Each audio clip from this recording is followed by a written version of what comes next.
Being cheated on is one of the difficult things that happens in relationship. At a point, you have this whirlwind of emotions. At one particular point, you are sad. At another time, you are angry, you are disappointed, you are confused, you don't know what to do. You are contemplating whether to stay in the relationship or to go. But whatever being the case, you still need to heal through the process. You don't have to sweep the emotions under the carpet and pretend as if nothing happened. Because if care is not taken, you might take that hurt, that pain, either to your next relationship or even to the relationship that you are in if you decide to stay. This friend of mine was cheated on. Actually, in her case, she walked into the room and saw her boyfriend having intimacy with another lady. She ended the relationship, but apparently this then affected her.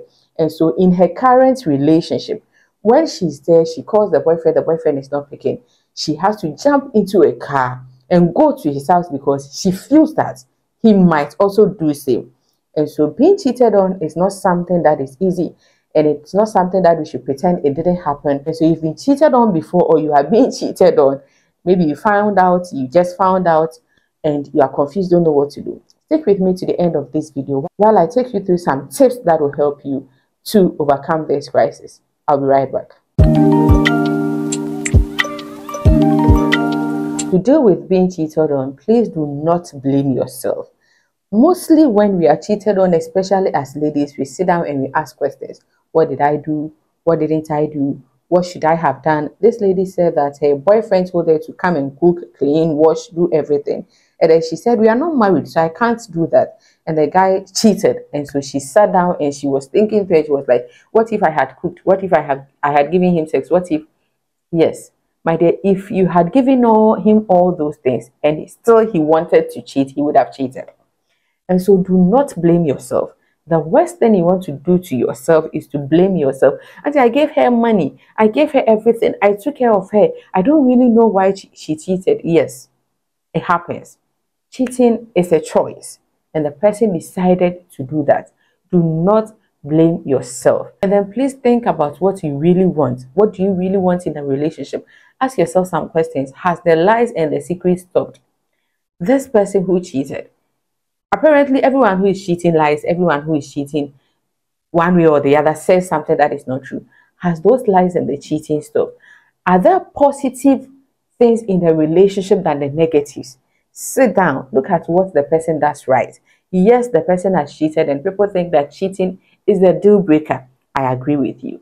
But then before you rush into making a decision, sit down and ask yourself the positive things in the relationship, the positive things the person does it override the negative? Is your cheating partner ever going to be able to restore relationship trust? Because trust is earned. And so if the person cheated, now it is the person's duty to try and earn your trust back. Yes, you also have a part to play because you also have to be willing to give it a try. But is the person really ready to gain that trust back? And regardless of whatever the person says, your greatest concern should be yourself. For instance, if your partner's actions are deal breakers for you, break up with him or her. If you think that you cannot forgive, if you think that there is no way you can, then the decision lies in your hands. But then if you also decide to stay in the relationship, then my dear, take care of yourself. I always talk about self-love. I've done videos, short videos, long videos about self-love. So I will not go much into that, but take care of yourself. When you are dealing with something as serious as infidelity, especially if it's in marriage, this type of news can toll you emotionally and physically. This type of news can let you even forget about yourself, can let you even forget about eating good, feeling good, sleeping good. You can't even sleep. You are overthinking, you are stressed. But if care is not taken, by the time this thing passes, you would have lost yourself in the process. So please take care of yourself. Now let's get into how do you get over cheating. If you want to get over cheating, the first thing is that the affair must end. Your partner cheated. He should be able to and be ready to end the affair. Now, the worst situation you want to find yourself in is to be with someone who cheated and then you caught the person one way or the other, you found out, and the person says, I cannot end it with him. I cannot end it with her. He or she has not done anything to me, and so I cannot. this is a worse situation you want to be in. And if the person is not ready to end the affair, how then do you overcome this cheating? You cannot. So the first thing is that the person should be able to end the affair. The second thing is that you guys should be able to rebuild trust. As I said, rebuilding trust after your partner has cheated on you, it will not be easy. A number of essential components for rebuilding trust comes in. As I said, the person has to be more open. You have to be ready to give it a try. It's a lot, but you have to at least start from somewhere and know that you are making effort. And then the next thing is that accountability and atonement. In order to move forward following infidelity, it will be important that your partner shows genuine remorse and accountability without defensiveness for whatever he did. Not when he tries to shift it on you. If you had not done that, or you have not done that, my dear, honesty and full disclosure of whatever went on is one thing that will help you. The person has to be honest if you are also ready for the truth, because there are some truths that's why it is better you don't know. You don't have to know the details of how they did it and then all those things. It will not help you overcome that cheating. And so the person has to be accountable. The person has to be honest. The person has to accept that this is what I did and I am genuinely sorry for whatever I did. And then for you to overcome that cheating, you also need to find motivation to stay in the relationship. Look at other things, the time that you have already invested in the relationship, memories of how good the relationship has been, financial considerations. Maybe you did some business together, you've invested so much. If there are kids in the relationship, impact on the children, and then fear of failure. These are all things that you have to sit down and think through. These are things that you have to consider before you make a decision. And if these things are essential enough, then they should be able to motivate you to make a decision for yourself. My dear, you also have to identify the relationship issues. Yes, cheating is a choice, but then sometimes there are few things in the relationship that you have to consider, few things in the relationship that you have to work on. Give your partner that platform. Let him or her talk to you. If he or she has genuine concerns about some issues in the relationship, for instance, this guy said that he was dating this lady. The lady is like good from all angles. He said, Auntie, I do not have one single complaint about this lady. Just that I promised her marriage I promised her marriage, I couldn't make it. The following year, I promised her marriage, I couldn't, because I was stumbling through my jobs and all those things. And then this guy came in and promised her marriage. And then she gave in and she slept with the guy.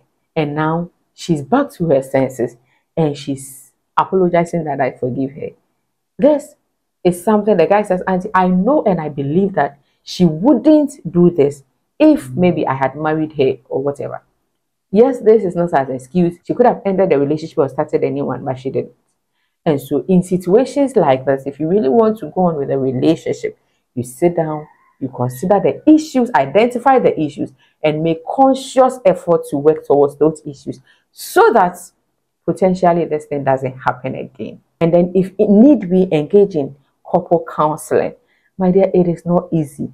You guys need a professional to take you through a few things, to ask you questions, to sometimes even you that you cheated, there is an underlying issue that you wouldn't even be able to recognize unless a professional comes into it, ask you questions to draw your attention to some of these things. So if you really want to rebuild this, then you need to get couples counseling, and then you need to also focus and appreciate the acts of kindness of your partner.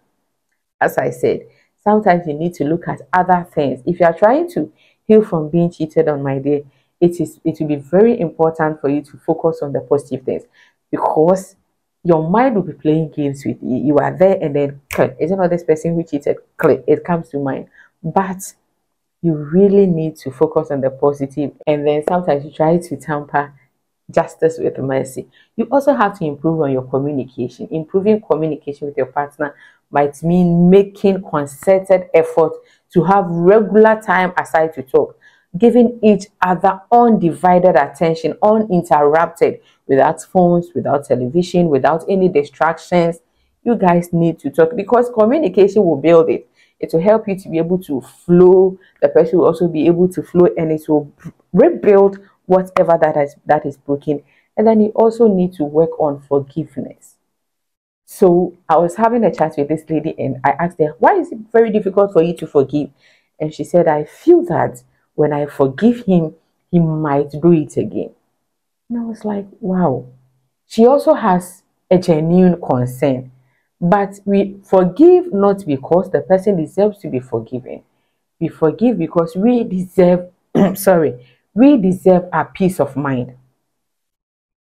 If you inhibit unforgiveness in you, if you inhibit bitterness in you, it makes you sad, it makes you bitter, and it portrays in everything that you do, even in your relationship and outside relationship.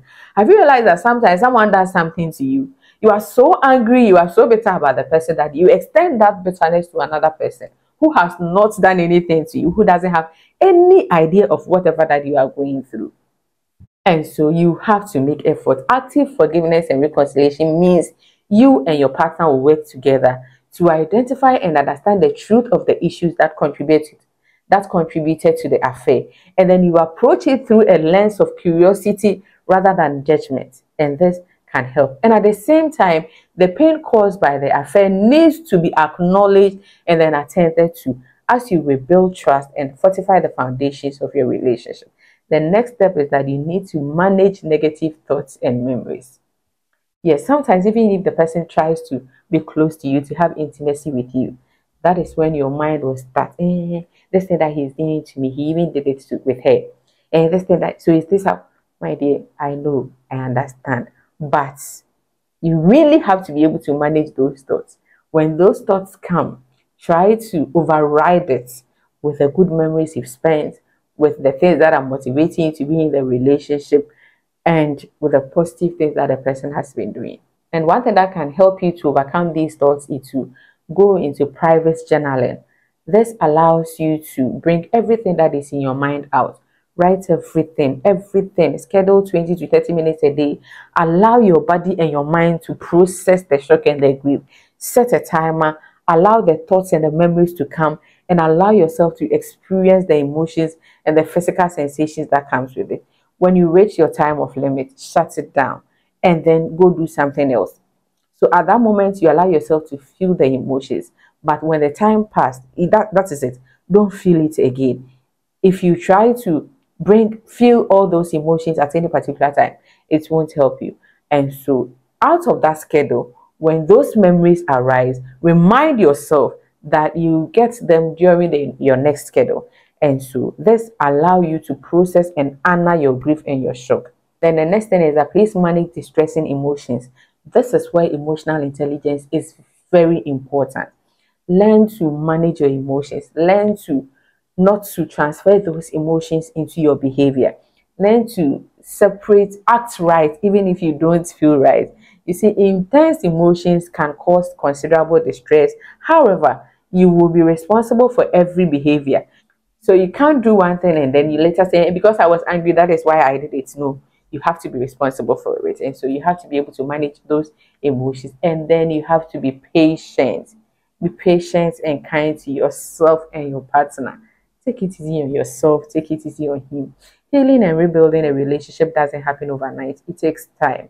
And so there might be times that when the sadness and the grief will over you, let me put it that way. But know that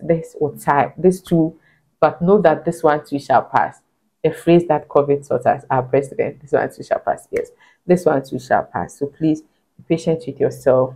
Be kind to yourself. Be kind to your partner. Take it easy on yourself, okay? And then you also have to try to rebuild intimacy. Rebuilding physical and sexual intimacy following an affair, my dear, is part of the healing process. But as I said, it is not easy. But it will only happen when you decide that, let me let everything go. Let me just let it be. Let me just open myself. Let me relax my mind. Let me relax my body and then do it. I'm sure you also deserve it. And then please do not feel obligated to stay.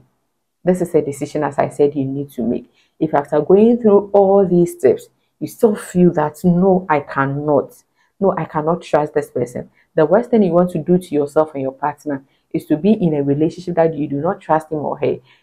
and then it's for him or her to also be in a relationship that you always have to be looking over his shoulders, trying to whatever that the person does, you try to read meanings, insecurity, jealousy, mistrust. You don't want to do that. So if you think you cannot, you've done everything and you still cannot, please do not feel obligated to stay. So these are tips that will help you to overcome cheating if you've ever been cheated on. I really hope that these tips help. If you also have another tip that I didn't talk about, please feel free to put in the comment section for me. And please ask me any question that you have in the comment section. If you also want to have a one-on-one chat with me, kindly send me a DM on either Facebook or TikTok or IG. And thank you so much for watching this video to the end. Please subscribe to my channel if you haven't done that. And I'll definitely see you in the next video.